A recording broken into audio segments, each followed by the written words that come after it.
Satin, para tokoh masyarakat, para sesepuh yang saya hormati, para pengurus Masjid At-Thaibah yang saya hormati, para panitia PHBI Maulid Arba'in, gang apa ini? Cinta Damai. Gang Cinta Damai. Gang Cinta Damai. Nah, mudah-mudahan perjuangan para panitia, pengorbanan ibu bapak dalam rangka terselenggaranya acara ini, Allah Subhanahu wa ta'ala balas dengan sebaik-baik balasan. Amin ya Allah ya Rabbal alamin. Aparatur pemerintah dari atas sampai bawah, wabil khusus Bapak RT, Bapak RW, kita doakan mudah-mudahan senantiasa diberi kekuatan oleh Allah Subhanahu wa ta'ala. Hadirin hadirat ma'asyiral muslimin yang saya cintai, alhamdulillah wa syukurillah atas izin Allah kita bersama-sama dapat bertemu dan berkumpul dalam rangka acara Safari Maulid malam yang ke-26, Maulid Arba'in yang ke-26. Mudah-mudahan perkumpulan kita ini ada dalam ridha Allah, ada dalam rahmat Allah, dan mudah-mudahan kita nanti mendapat syafaat daripada baginda Rasul Nabi Muhammad sallallahu alaihi wasallam. Hadirin hadirat ma'asyiral muslimin yang saya cintai, tadi ba'da maghrib juga saya ngebadalin di Tegal Gede pakai Hasan Basri jadi Kosambi. Kemudian ada telepon dari guru kita Bapak Kiai Nurin, beliau tidak bisa hadir karena lagi ke Ciwidey, Bandung. Suruh ngebadalin, kita doakan guru-guru kita mudah-mudahan senantiasa diberi kesehatan oleh Allah, dipanjangkan umurnya oleh Allah. Al-Fatihah. A'udzubillahi minasyaitonirrajim. Bismillahirrahmanirrahim. Alhamdulillahirabbil alamin arrahmanirrahim maliki yaumiddin. Iyyaka na'budu wa iyyaka nasta'in ihdinas siratal mustaqim siratal ladzina an'amta 'alaihim ghairil maghdubi 'alaihim waladdallin. Amin. Hadirin hadirat ma'asyiral muslimin yang saya cintai, tadi Bapak Ibu ketika mau datang ke sini ngaca dulu enggak? Paling ngaca dulu enggak? Ngaca dulu enggak paling? Ngaca? Alhamdulillah. Nah, kalau Bapak Ibu mau ngaca, otomatis kacanya itu harus kaca yang jernih, harus kaca yang bersih, yang bening. Nah, maulid ini intinya kita itu mau ngaca, mau bercermin kepada siapa? Kepada baginda Rasul Nabi Muhammad sallallahu alaihi wasallam. Keluar pertanyaan, kenapa baginda Rasul itu dijadikan contoh oleh Allah? Pertama, karena Rasul itu manusia. Laqad ja'akum rasulun min anfusikum. Sungguh nyata telah datang kepadamu Rasul, datang kepadamu utusan min anfusikum, dari jenis kamu, nyatanya manusia. Pak, kalau ayam nyontohnya ayam, kalau kucing nyontohnya kucing, kalau kebo nyontohnya kebo. Kalau kucing suruh nyontoh kebo, itu yang suruh nyontoh nggak punya pikiran. Ya kucing kok suruh nyontoh kebo. Kalau ayam suruh nyontoh kucing, yang suruh nyontoh nggak punya pikiran. Nah kita ini manusia, suruh nyontoh Rasul juga manusia. Nah kalau kita suruh nyontoh malaikat susah nggak? Coba malaikat makan kagak, tidur kagak, ama duit nggak open, ama perempuan cuek, ya susah nyontohnya. Superman tahun berapa tuh Pak Ali? Sekarang masih ada nggak film Superman? Nggak ada ya. Tahun berapa Superman? 90. Suka nonton TV. Superman walaupun hebat tidak bisa dijadikan contoh. Nah Rasul manusia, kita manusia. Cuma walaupun manusia basyarun walaisakal basyari, manusia tapi tidak seperti manusia pada umumnya. Contoh, kita tidur, Rasul juga tidur. Tidurnya Rasul mata doang merem, hatinya enggak pernah tidur. Wa qalbuhu lam yanam wal ainu qad na'asa. Rasul hatinya tidak pernah tidur, melek, matanya merem. Coba kalau kita udah tidur, masya Allah, ya bahkan kebluk. Tahu nggak kebluk? Kebluk di udang ngesek. Lamun can disiraman ke udang hudan. Nah pertama Rasul tidur cuma mata doang, hatinya tidak pernah tidur. Basyarun walaisakal basyar.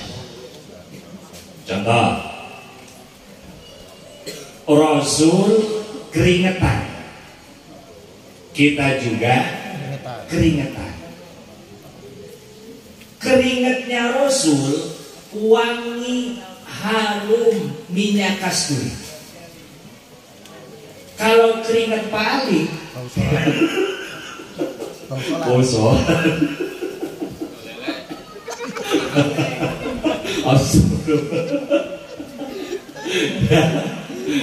Rasul keringetnya wangi, harum, minyak kasturi. Kalau keringet kita puasem. Pokoknya mah tinggal rasain aja masing-masing. Itu dari keringat. Satu. Jadi kenapa Rasul itu dijadikan contoh? Pertama, karena Rasul itu manusia. Kemudian yang kedua, karena Rasul itu pribadi yang lengkap, sosok pribadi yang multidimensi, yang komplit. Kita mau nyontoh apa ke Rasulullah? Pak Ustadz, saya pengusaha, Rasul dagang. Pak Ustadz, saya mubali, Rasul juga suka ngajar. Pak Ustadz, saya udah berkeluarga, Rasul punya anak istri. Pak Ustadz, saya suka ke masjid, Rasul ke masjid. Nah semuanya itu adalah uswatun hasanah. Tuh, Rasul kena dijadikan contoh karena pribadi Rasul adalah sosok pribadi yang lengkap, yang multidimensi, yang komplit. Kemudian yang kedua, karena Rasulullah itu adalah sosok pribadi yang lengkap, yang komplit. Apa saja yang mau kita contoh? Pertama, dari segi ibadah. Ini yang harus contoh daripada Rasulullah. Rasulullah. Oh, kita buka sejarah. Orang yang paling bersih hatinya Rasulullah. Orang yang sudah mendapat jaminan ampun adalah Rasulullah. Orang yang paling baik akhlaknya adalah Rasulullah. Tapi baginda Rasul kalau sholat malam kaki bengkak karena rajin sujud. Berarti sholat, berarti sujud. Baik. Yang harus kita jadikan contoh pertama itu apa tadi? Manusia. Ibadah. Oh. Dosa, kalau seandainya ada dosa, sudah mendapat jaminan ampun. Namanya para nabi, para rasul itu maksum terpelihara daripada dosa. Zahiran wa batinan. Yang paling baik akhlaknya adalah Rasulullah. Yang paling bersih hatinya adalah Rasulullah. Tapi baginda Rasul kalau sholat malam kaki bengkak karena rajin. Di sini ada nggak yang kakinya bengkak? Hah? Coba diperiksa. Asam urat apa bodoh besi? Ya itu kita membeda urusan ya. Baginda Rasul kaki bengkak karena rajin sujud. Kita kaki bengkak, 1 asam urat, 2 bodoh besi. Nyoto bodoh besi. Bengkak tapi gak ada isinya. Itu bodoh besi sebut. Dari segi ibadah. Dulu ada ulama besar namanya Imam Hasan Al-Basri. Nah, di suatu saat Imam Hasan Al-Basri ini ada di rumahnya, ditemani oleh santrinya. Kemudian datanglah seorang tamu. Assalamualaikum. Waalaikumsalam. Ya Imam, saya punya kebun, punya sawah. Sekarang kan musim kemarau, jadi sawah saya tidak bisa ditanemin, kebun saya nggak bisa ditanemin. Tolong ya Imam minta doanya supaya turun hujan, air banyak, biar sawah dan kebun saya bisa ditanemin sehingga saya punya penghasilan. Lalu apa jawab Imam Hasan Al-Basri? Udah, nanti kamu pulang di rumah banyakin baca istighfar. Pulang aja dulu. Tidak lama kemudian datang lagi tamu yang kedua. Assalamualaikum. Waalaikumsalam. Ya Imam, saya udah berkeluarga, udah nikah lama puluhan tahun, tapi belum juga dikaruniain anak. Tolong ya Imam, saya minta doanya supaya saya dikaruniakan anak oleh Allah. Apa jawaban Imam Hasan Al-Basri? Udah, kamu pulang, nanti di rumah banyakin baca istighfar. Datang lagi tamu yang ketiga. Waalaikumsalam. Ya Imam, saya kemarin belajar usaha, modal banyak, tapi apa yang terjadi? Modal habis, keuntungan nggak ada, malah saya bangkrut ya Imam. Saya minta doanya ya Imam, gimana caranya supaya saya ketemu usaha dan rezeki saya itu supaya lancar. Kata Imam Hasan Al-Basri, udah, nanti kamu pulang di rumah banyakin baca istighfar. Nah, selesai menghadapi 3 tamu ini, kemudian Imam Hasan Al-Basri ditanya oleh muridnya, ya Imam, saya hari ini aneh, Aneh kenapa? Tamu yang datang mengadu ke imam berbagai masalah, beda-beda itu masalah. Yang punya sawah, punya kebun kekeringan, pengen ada airnya, disuruh banyak-banyak istighfar. Kemudian yang belum punya keturunan, suruh baca istighfar. Rizkinya yang lagi seret, suruh baca istighfar. Emang dalilnya dari mana ya imam? Imam Hasan Al-Basri tanya oleh murid-muridnya.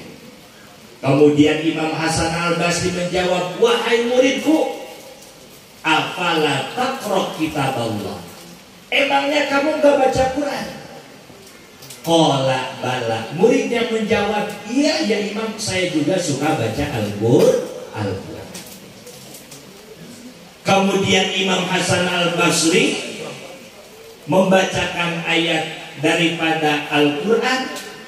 Faqultu astaghfiru rabbakum innahu kana ghaffara yursilis samaa'a 'alaikum midrara wa yumdidukum bi amwalin wa banin.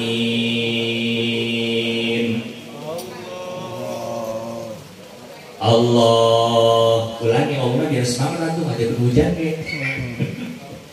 Faqultu astaghfiru rabbakum innahu kana ghaffara yursilis samaa'a 'alaikum midrara wa yumdidukum bi amwalin wa banin. Fakultu, maka aku berkata, istaghfiru, beristighfarlah kamu sekalian, mohon ampunlah kamu sekalian, merasa diri banyak salahlah kamu sekalian, rabbakum, kepada Tuhan kamu sekalian. Innahu kana ghaffara, sesungguhnya rabbakum, sesungguhnya Tuhanmu itu yang banyak mengampuni daripada kesalahan. Ternyata orang yang suka beristighfar, orang yang merasa diri banyak salah, banyak dosa, akan membuahkan yursilis samaa'a 'alaikum midrara. Allah Subhanahu wa ta'ala akan menurunkan hujan yang sangat deras. Dan inilah jawaban tamu yang punya sawah, punya kebun, yang udah lama kekeringan. Wa yumdidkum bi amwal, dan Allah akan memanjangkan daripada hartamu. Ini jawaban tamu yang rizkinya lagi lagi seret. Kemudian wabanin, dan Allah akan memberikan anak. Ini jawaban tamu yang udah lama menikah tapi belum dikaruniakan anak.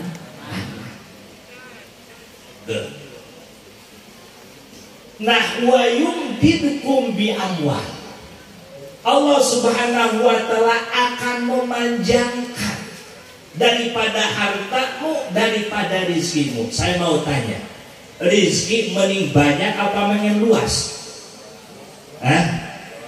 Pengen banyak apa pengen luas? Mendingan dua-duanya, Pak. Ya banyak, ya luas. Banyak yang berapa? Itu tilu berenang. Banyak, luas dan berkah. Kanjeng Nabi Musa alaihi salam diajak jalan-jalan oleh Kanjeng Nabi Khidir alaihi salam. Ada yang berpendapat bahwa Kanjeng Nabi Musa berguru kepada Kanjeng Nabi Khidir alaihi salam.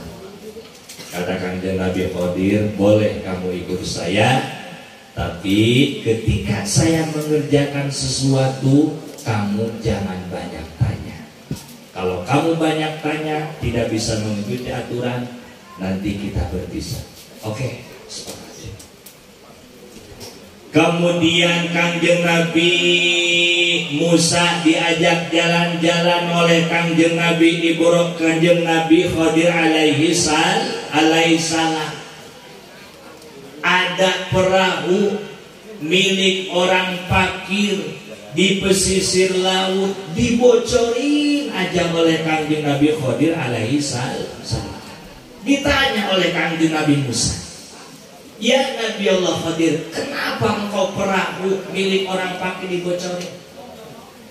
Udah Musa, kamu jangan banyak-banyak. Udah, jangan banyak-banyak. Beres. Kemudian setelah melakukan perjalanan, ada anak kecil dibunuh saja oleh Kangjeng Nabi Khadir alaihi salam. Kata Kangjeng Nabi Musa, ya Nabi Allah Khadir, kenapa engkau anak yang tidak bersalah engkau bunuh? Udah Musa, kamu jangan banyak melakukan perjalanan lagi. Kemudian ada tembok yang mau rubuh, dibenerin saja oleh Kangjeng Nabi Khadir alaihi salam. Kangjeng Nabi Khadir tidak minta upah, tidak minta gaji. Kemudian ditanya, ya Nabi Allah Khadir, kenapa engkau itu tembok dibenerin, padahal engkau enggak minta gaji, enggak minta upah? Udah Musa, kamu jangan banyak tanya. Nah, karena kamu udah banyak tanya, kalau pengen tahu saya akan jelaskan. Nah, tembok yang mau rubuh, yang saya benerin, di bawahnya ada kanzun, ada budak milik dua yatim. Ternyata si dua yatim ini mempunyai orang tua yang soleh, mempunyai bapak yang soleh. Ternyata rizki orang yang soleh bukan hanya banyak, tapi diluaskan oleh Allah Subhanahu wa ta'ala. Bahkan bukan hanya dinikmati oleh anaknya saja, tapi cucu cicit itu bisa menikmati daripada rizkinya orang-orang yang soleh. Loh, makanya kita minta kepada Allah rizki yang banyak, rizki yang luas, juga berkah. Kangjeng Nabi Adam alaihi salam sampai jam berapa kali ya? Karena dia 11 ya, sampai selesai. Pernah hidup di surga Kangjeng Nabi Adam alaihissalam, ditemani oleh Ibunda Hawa. Singkat cerita, dikeluarkanlah ini Kangjeng Nabi Adam alaihissalam beserta Ibunda Hawa di tempat yang berbeda. Nah, Kangjeng Nabi Adam merasa diri banyak salah kepada Allah, merasa diri banyak dosa kepada Allah. Kemudian sujud sambil membaca istighfar, Rabbana dzalamna anfusana wa illam taghfir lana wa tarhamna lanakunanna minal khosirin. Nah, Kangjeng Nabi Adam juga beristighfar. Ya, yang kita kenal istrinya gimana? Rabbana dzalamna anfusana wa illam taghfir lana wa tarhamna lanakunanna minal khosirin. Kemudian Kangjeng Nabi Yunus alaihissalam dimakan ikan nun di dasar laut. Coba, sudah di perut ikan, di dasar laut, kemudian di tengah di waktu malam, zulumatun salas, 3 kegelapan. Kangjeng Nabi Yunus di dalam perut ikan sambil membaca istighfar, yang kita kenal istighfarnya gimana? La ilaha illa anta subhanaka inni kuntu minal dhalimin. Kanjeng Nabi Yunus beristighfar. Bahkan kanjeng Nabi kita, kanjeng Nabi Muhammad sallallahu alaihi wasallam, manusia yang paling bersih hatinya, yang sudah mendapat jaminan ampun dari Allah, tidak lepas beristighfar tiap hari 70 kali, bahkan ada yang berpendapat 100 kali. Nah, cuma maksud saya muter-muter dulu apa yang harus kita contoh daripada baginda Rasul. Pertama, daripada segi ibadahnya yang luar biasa. Paling kalau di BCM Lebaran suka pada mudik ya? Berapa persen di sini yang mudik? 90. 90 apa 100? Apa BAKB? 90 ya? 90%. Berarti kita di sini kalau mudik posisinya apa disebutnya? Jalan-jalan. Berarti kita di sini apa nih? Perantau. Yang namanya perantau pasti pulang. Nah, kurang hidup. Tahu nggak kurang hidup? Cek sudah nama teh hitam. Enggak hidup. Tahu dia itu perantau, tapi enggak ingat pulang. Yang lebih enggak hidup lagi, tahu pulangnya, tahu dia, tapi enggak punya bekal. Nah, kita ini semua perantau. So, kalau kita mau mudik Lebaran, senang nggak pulang? Senang tuh. Senang kalau punya duit. Senang kalau punya duit. Senang tuh Pak. Senang kan? Kalau kita pulang mudik berarti kita senang. Nah, sekarang ini selesai hidup di dunia, kita pulang ke rahmatullah, senang sekali. Disebut senang bertabur besok. Bener. Nah, kenapa kita enggak senang? Ya, karena enggak punya bekal, enggak punya persiapan, belum sempat sholat mati, belum sempat ngaji mati. Gak balik lagi. Nah, maksud saya ibadah yang kita lakukan itu tidak lain adalah untuk bekal kita menghadap Allah Subhanahu wa Ta'ala. Jadi kita mau nyontoh kepada baginda Rasul Nabi Muhammad sallallahu alaihi wasallam. Baginda Rasul ibadahnya sangat luar biasa. Kemudian apalagi yang kita mau contoh daripada baginda Rasul, masih ada dua. Takut udah pada ngantuk paling ya. Diawet-awet wehnya. Mudah-mudahan ketemu lagi. Para jamaah kaum muslimin wal muslimat rahimakumullah, mudah-mudahan apa yang saya sampaikan walaupun sekelumit, mudah-mudahan ada manfaatnya. Mari kita baca Fatihah, kita mohon kepada Allah Subhanahu wa Ta'ala. Mudah-mudahan Allah panjangkan umur kita dalam taat, Allah murahkan rezeki kita untuk bekal ibadah, anak-anak kita, keturunan kita mudah-mudahan jadikan orang yang soleh-solehah. Mudah-mudahan kita diwafatkan dalam keadaan husnul khotimah. Al-Fatihah. A'udzubillahi minasyaitonirrajim. Bismillahirrahmanirrahim. Alhamdulillahirabbil alamin. Arrahmanirrahim. Maliki yaumiddin. Iyyaka na'budu wa iyyaka nasta'in. Shiratal mustaqim. Shiratal ladzina an'amta 'alaihim ghairil maghdubi 'alaihim waladdallin. Amin.